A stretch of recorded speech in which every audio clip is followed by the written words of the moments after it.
What if the ancient world, a world of gladiators, philosophers, emperors, and kings, knew a version of happiness so radically different from ours that most modern people would consider it unthinkable? What if the Greeks believed that joy, true, lasting joy, was dangerous? And what if the Romans thought that a person who chased happiness was already lost?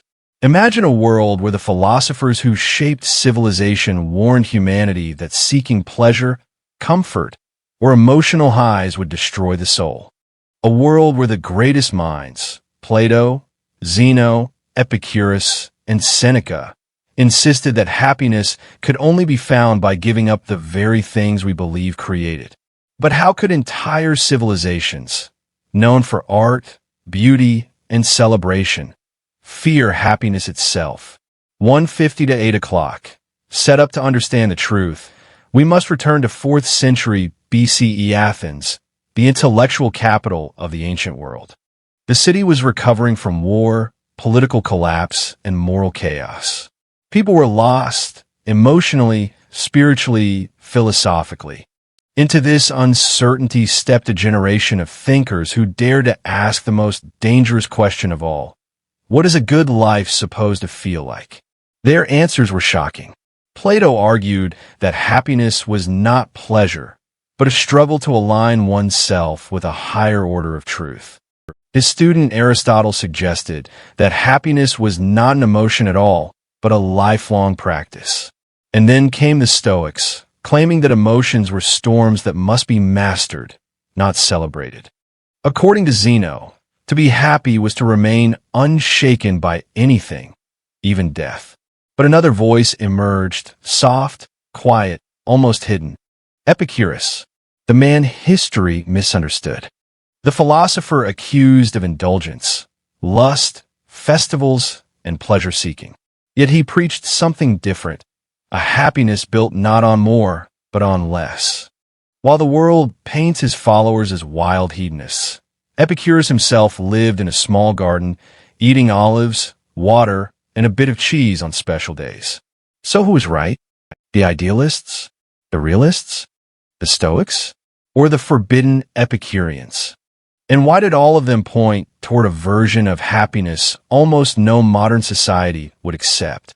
Because beneath their teachings was a secret about human nature, fear, and desire, that modern psychology only rediscovered thousands of years later. But that secret begins not in theory, but in an ancient crime, a crime that shook Athens, a crime that revealed why happiness was feared, and why philosophers felt humanity had to be protected from itself. The story begins in the heart of Athens, 399 BCE. Socrates had been executed, forced to drink hemlock, and the city was still trembling. But his death was not the end, it was a warning.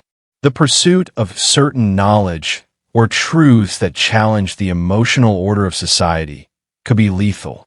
In this climate, philosophers whispered of happiness not as delight, but as a state of dangerous balance.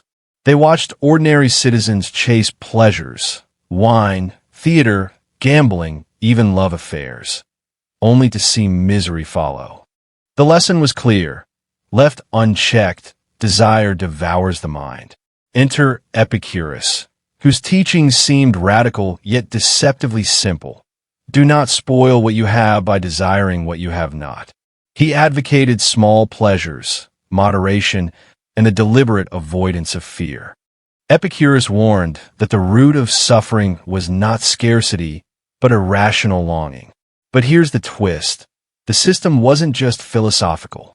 Ancient elites, including wealthy Roman senators and Greek city-state leaders, treated the control of happiness as a tool of power.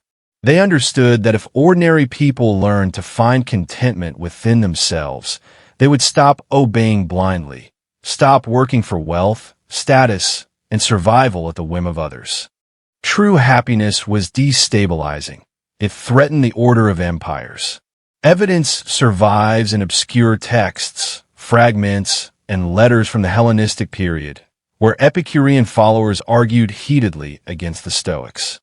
The Stoics insisted that detachment from emotion was virtue, but Epicurus countered.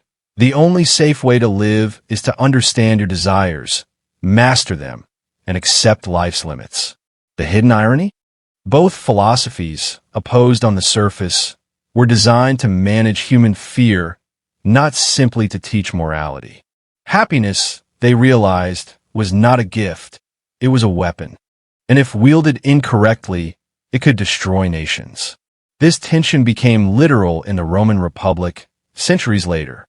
Emperors like Augustus staged festivals, gladiatorial games, and public feasts, offering citizens glimpses of pleasure, but only in carefully controlled doses. Why? Because unrestrained joy, left to its own devices, could inspire rebellion. People who were truly satisfied did not fight, did not envy, did not obey blindly. They simply lived. Meanwhile, secret societies of philosophers debated in gardens, private homes, and secluded academies. Their records, often destroyed or hidden by later Christian scholars, suggested an even darker layer, a belief that most humans were incapable of true happiness without guidance, and that exposing people to unfiltered joy could lead to chaos. The forbidden Epicurean texts went further. They warned that the mind is naturally addicted to fear of loss, death, pain, and humiliation. Happiness was not the accumulation of pleasure, it was the removal of fear. A radical claim, because it implied the modern pursuit of pleasure is a trap, not a path. Then came the scandal that almost erased this knowledge entirely. In 86 BCE, when the Roman general Sulla sacked Athens, he destroyed libraries, burned philosophical treatises, and hunted down teachers. Among the targets, Epicurean gardens where students practiced quiet contemplation and small, deliberate joy. The aim? Not just conquest, it was to eradicate a philosophy that made people immune to fear and therefore immune to control. Survivors fled, texts were hidden, and over centuries, the public memory of happiness shifted to wealth, power, and indulgence, leaving behind the secret that true contentment had never been about external pleasures at all. But the Greeks had left clues, almost like a puzzle hidden in plain sight. Some letters, fragments, and Stoic counterarguments hint at a terrifying question. What if humans are designed to fear happiness more than pain? And what if the greatest thinkers of antiquity spent their lives trying to teach us how to escape this fear, while the world systematically tried to erase their lessons? In the shadows of Rome, in the quiet gardens of Greece, a philosophical war over the nature of joy was waged, and the victor was almost entirely forgotten by history. It is here that our story pivots to a personal journey, a tale of a young philosopher who risked everything to live what the ancients called ataraxia, freedom from fear. His name was Metrodorus, a devoted student of Epicurus, who became one of the last keepers of this lost science of happiness. He wrote in secret letters, "The soul that seeks more than it needs is already a prisoner. Freedom lies in knowing what not to want." Metrodorus lived in hiding, teaching small circles of students, always pursued by the shadows of powerful men who understood too well the danger of people who were truly free. The ultimate irony? The more society feared happiness, the more dangerous it became, and the more zealously it was suppressed. And yet, Metrodorus left a single fragment that survived the centuries, a fragment that suggests the ancients discovered a form of joy so profound, so radical, that it threatened everything we think we know about pleasure. It began not with indulgence, nor with conquest, nor with luxury. It began with the mind, stripped of fear, living entirely in the present, untouched by desire or ambition. A joy so simple, yet so dangerous that it could topple empires. The surviving fragment of Metrodorus' letters would have seemed harmless if read casually, but it concealed a radical truth. Happiness was a rebellion, not against rulers, but against human instinct itself. By the time Rome had risen to dominate the Mediterranean, this truth had spread quietly through philosophical circles. Senators like Cicero dabbled in it, scribbling in private notebooks, while the streets of Rome overflowed with games, wine, and political spectacles meant to distract the masses. The elite understood a delicate balance. Give enough pleasure to keep people entertained, but never enough wisdom to make them self-sufficient. Metrodorus had fled to a secluded villa near Pompeii, long before the eruption of 79 CE. Here, among olive trees and quiet fountains, he taught a small group of disciples the secret formula for enduring happiness. It had nothing to do with wealth, sex, or power. It involved three principles: freedom from fear, understanding that pain, death, and misfortune are inevitable, but cannot be controlled by anxiety. Freedom from desire, knowing exactly what is necessary and refusing to chase the illusions of more. Presence in the moment, living entirely in the now, untouched by regret or anticipation. But Rome was not kind to secrecy. Even in quiet villas, rumors spread. Imperial spies, ever alert to philosophical dissent, viewed these teachings as dangerous. A man who could be happy without favor, without politics, without empire, could not be controlled. One day, Metrodorus' villa was raided. He barely escaped with a single scroll, hidden under the floorboards of his study. The rest, decades of work, a lifetime of wisdom, was lost to fire. This incident marked a turning point. The Romans would succeed where Athens had failed, to erase the memory of happiness as the ancients understood it. Texts were destroyed, gardens abandoned, and the very word pleasure was twisted in the public imagination to mean indulgence, lust, or excess. Yet fragments survived in secret, coded letters, private manuscripts, and marginal notes in library scrolls. They hinted at practices almost mystical in nature. For instance, a hidden Epicurean ritual involved daily reflection on death, the limitations of the body, and the impermanence of desire. Not morbid, but liberating, an ancient form of what psychologists today call mindfulness. Over time, the true meaning of these teachings became myth. Epicurus was ridiculed as a decadent pleasure seeker. Stoics were glorified as detached moralists. And the world forgot that freedom from fear, not pleasure, was the true measure of happiness. Yet, some hints remained in unexpected places. Roman mosaics depicting simple meals, small gardens, and meditative figures, often overlooked, encode a message. Happiness lies not in abundance, but in simplicity. The danger of the secret, however, was clear even to the ancients themselves. Those who pursued it too openly were labeled subversive, heretical, or insane.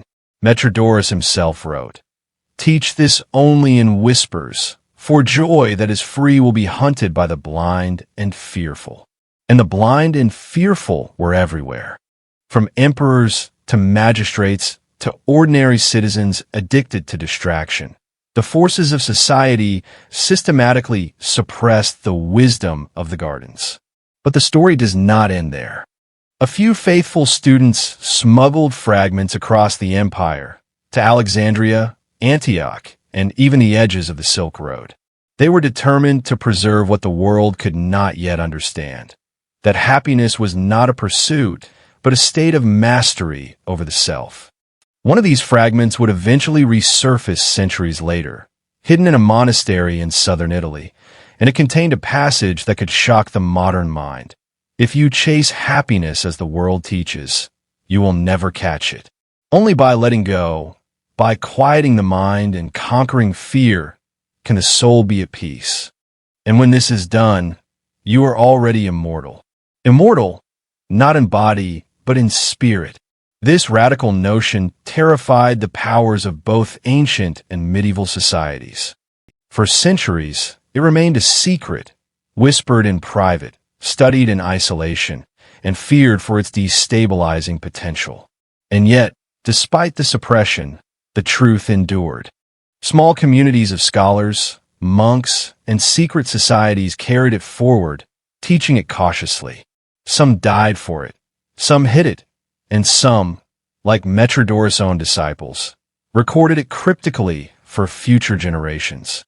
The shocking question that modern readers must ask themselves is this: if happiness was once considered so dangerous that it was almost erased from history, what does that say about our modern obsession with pleasure, wealth, and achievement?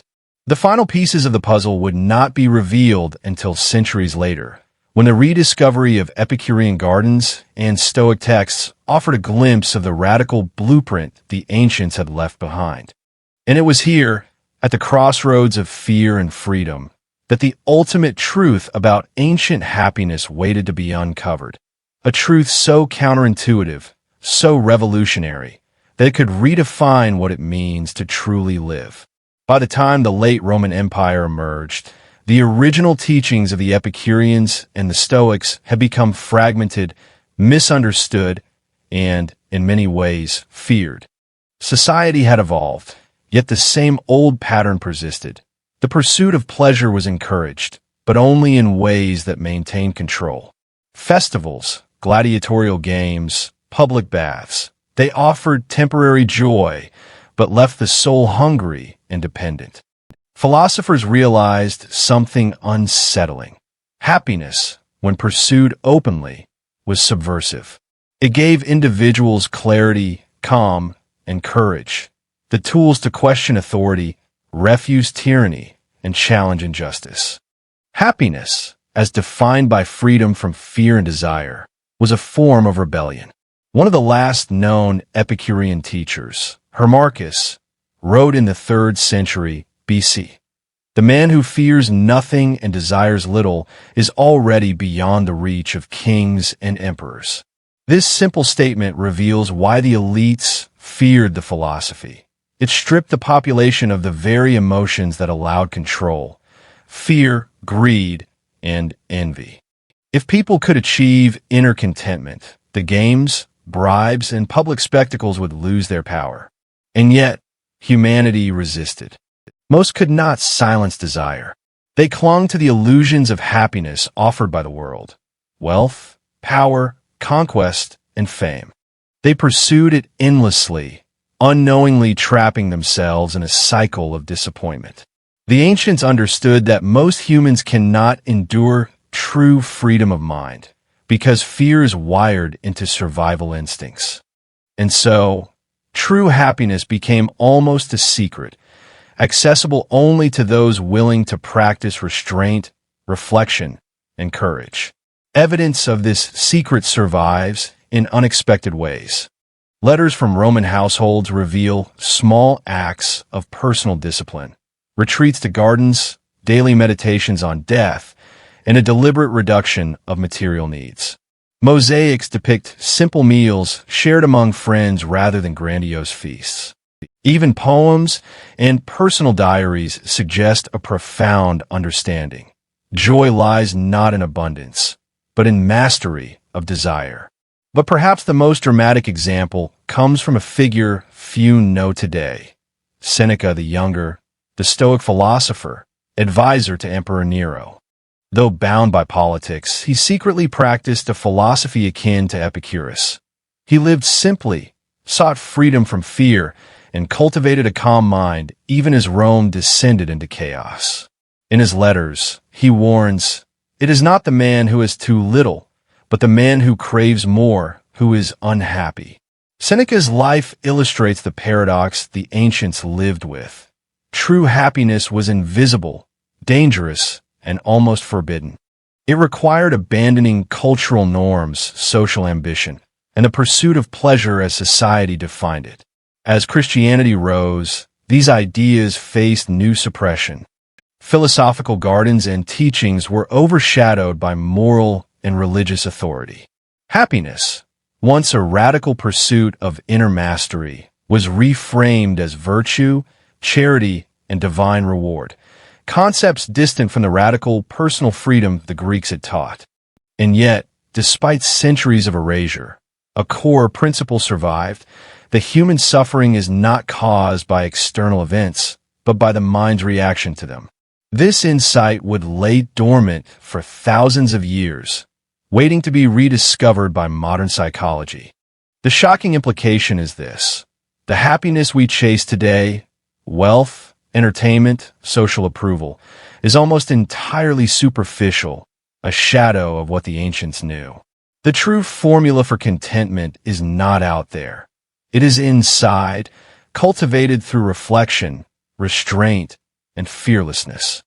Metrodorus fragment, hidden for centuries, hints at the final revelation. Teach this wisely: to fear nothing, to need nothing, to live wholly in the moment.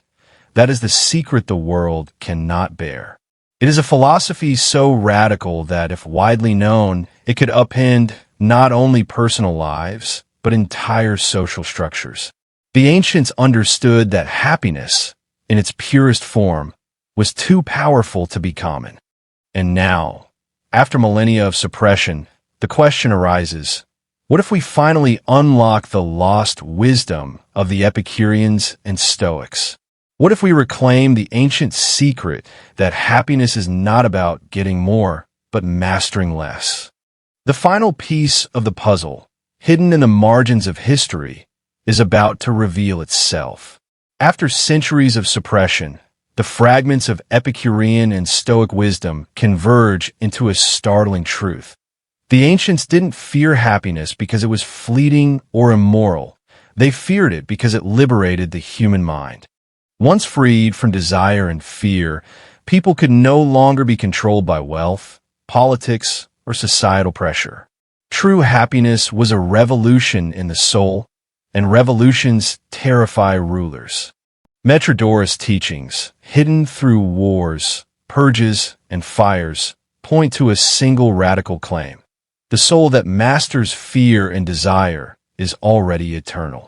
This eternity was not literal immortality, but a profound inner freedom.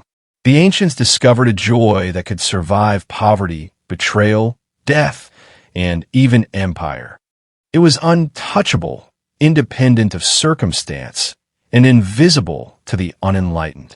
Imagine the world through their eyes, citizens chasing pleasures that enslaved them, unaware that liberation lay in a small garden, a simple meal, a calm mind. A hidden truth that could have toppled civilizations if revealed. That is why history hid it, mocked it, and only whispered it to those daring enough to seek it. 34:00, 38:30. Resolution today: modern society bombards us with messages. Consume, achieve, indulge. Yet ancient wisdom whispers a radical alternative. Happiness is not outside, it is within. Fearlessness, self-mastery, and presence are the keys. The same techniques the ancients guarded jealously, reflection, moderation, mindfulness, are now rediscovered in psychology, meditation, and philosophy. So the real question is not, how can I be happy, but will I dare to live as they taught, free from fear and desire? The truth about ancient happiness is both simple and terrifying. It wasn't in wealth, pleasure, or fame. It was in quiet mastery, a freedom that most humans fear to even attempt. And perhaps that is why the greatest thinkers of antiquity spent their lives hiding it, teaching it in whispers, and watching empires rise and fall, knowing that the true revolution of joy is not in the streets, but in the mind. The ancients left a blueprint for happiness, but it was never meant to be easy. To find it today is to step into a tradition older than Rome, older than Athens, older than any empire, a tradition of quiet courage and radical freedom. The secret survives in us if we are willing to embrace it.